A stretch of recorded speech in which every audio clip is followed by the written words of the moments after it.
it's not really about me at this point, because now I've exposed my family to certain stuff. Yeah. You know what I'm saying? Mm-hmm. And although I'm still just, a simple man,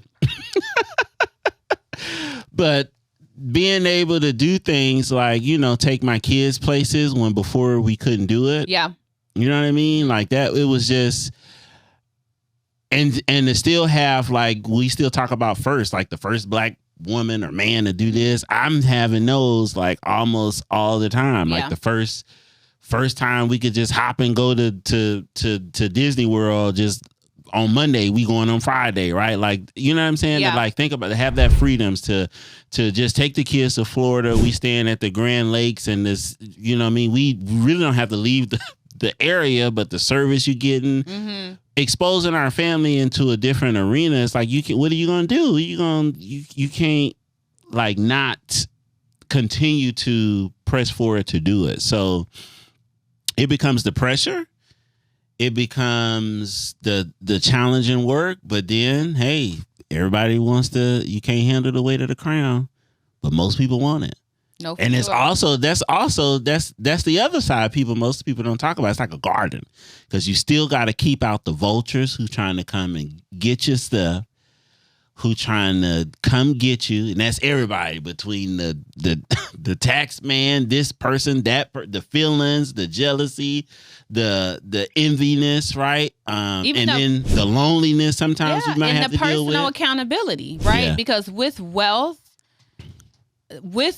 and with income presents opportunities in front of you that you may not need to take. You know what I'm saying? Yeah. You need to have personal accountability to go, I'm here, I've reached this level. And when you look at celebrities and entertainers, even personally myself, that once you obtain a certain amount of wealth, sometimes you feel like you're untouchable, right? Yeah. You feel like, you start to lack accountability, even integrity. You know what I mean? That once you obtain, you start losing your morals for sure. So I think temptation is heavy. Absolutely. With wealth and with money is a lot of responsibility that I think people just aren't ready for and don't talk about. So when we say, if a business isn't working for you, you quit. I think that's more what I'm referencing, of course, is the actual thing, but it's saving yourself. It is changing your mindset and getting you ready maybe for something else that maybe you're not ready for. Right. You know what I mean? Because maybe it's a reason it's not working. It's a reason sometimes it's not working. And sometimes we are so committed to something that's not working. Yeah. That the long suffering is there and you're dredging and dragging yourself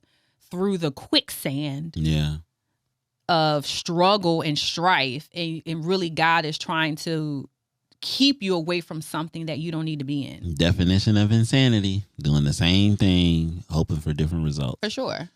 No, I agree. I think it's definitely a lot of responsibilities, and I think that like I heard somebody say, every level there's new devils. So it's not like the more money you make, the easier it gets.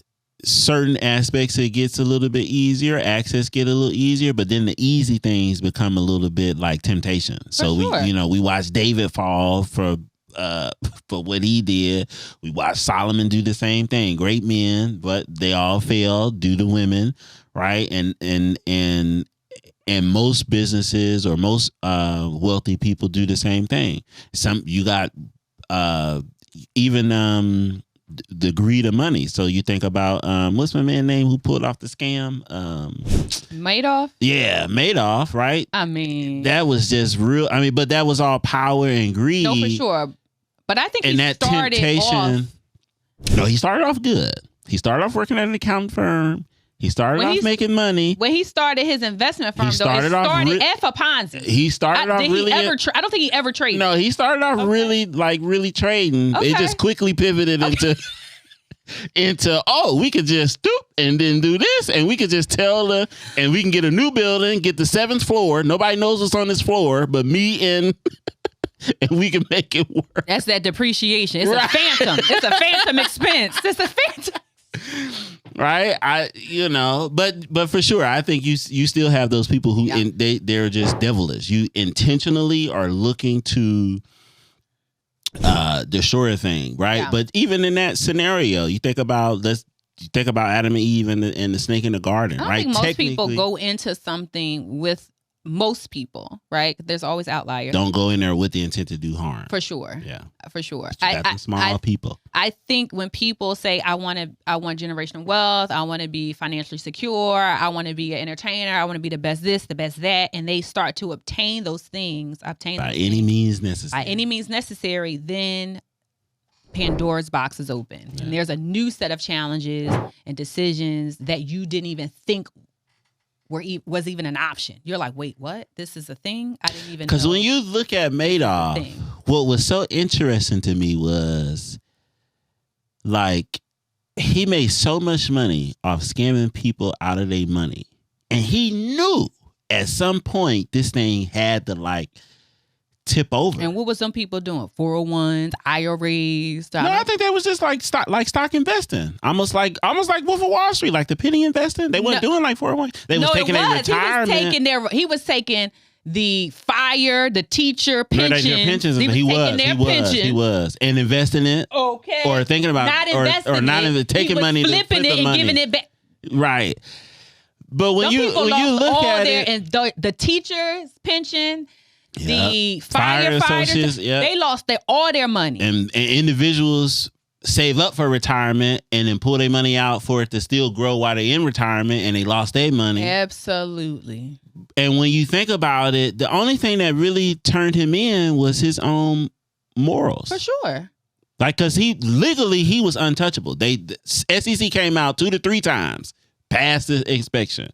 But he was just like, I can't do it no more. It can't sit on my heart no more for years. And then he turned himself in. He said, this thing is going good. It's going, right.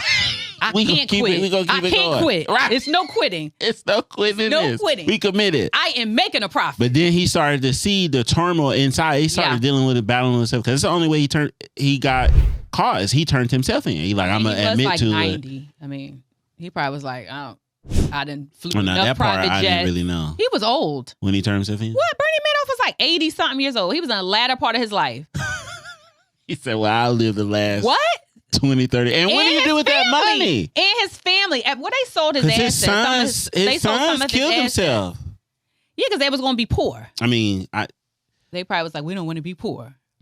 You know, the last name is Madoff. the way they made it seem was based off like, it's like rich. When people say rich people problem, like, you destroyed our name. We're embarrassed. Right. Right. No, we got to go work. Right. Anyway, I think we digress. We definitely veered off course, but it happens, right? Because we minding the biz. I think, when it comes to quitting, I'm still stand by. Like, I don't think, I think there's a pivot. Mm-hmm. I think you definitely should do things and fail fast, right? Any wealthy person will say fail forward, right? Fail fast. Like, just do the thing. It's a double-sided coin. It's polarity. It works or it works on you. So if I try this thing and it's a success, it's a success. If it's a failure, find the lesson so that I don't repeat it and do it again, right? And pivot. And then understanding that there's pressures all around you, and get things done by any means necessary with some moral character in that bow. Mm-hmm. And it's okay to quit. It's okay to give up on something that's not working and put your time and energy into something else that is working. Yeah. I think don't double down on the thing that's not working for you and your business.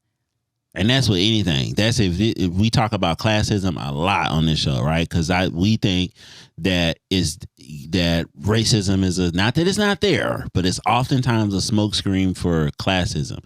And I think that the poor, you really should quit that. Because you are doing the same things and you want better. It's just you're not taking the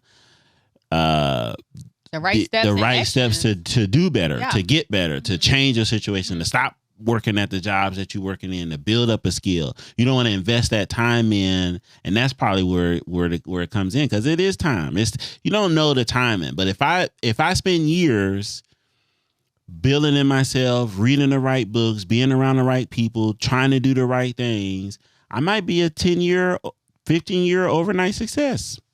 Right. Or 5-year or 3-year. Listen, but them first 15 years, you made some money. You did. You investment, you made some profit. Yeah, You definitely profiting. Definitely profit. So that's it, right? So it's a wrap, y'all. Make sure y'all like, share, subscribe.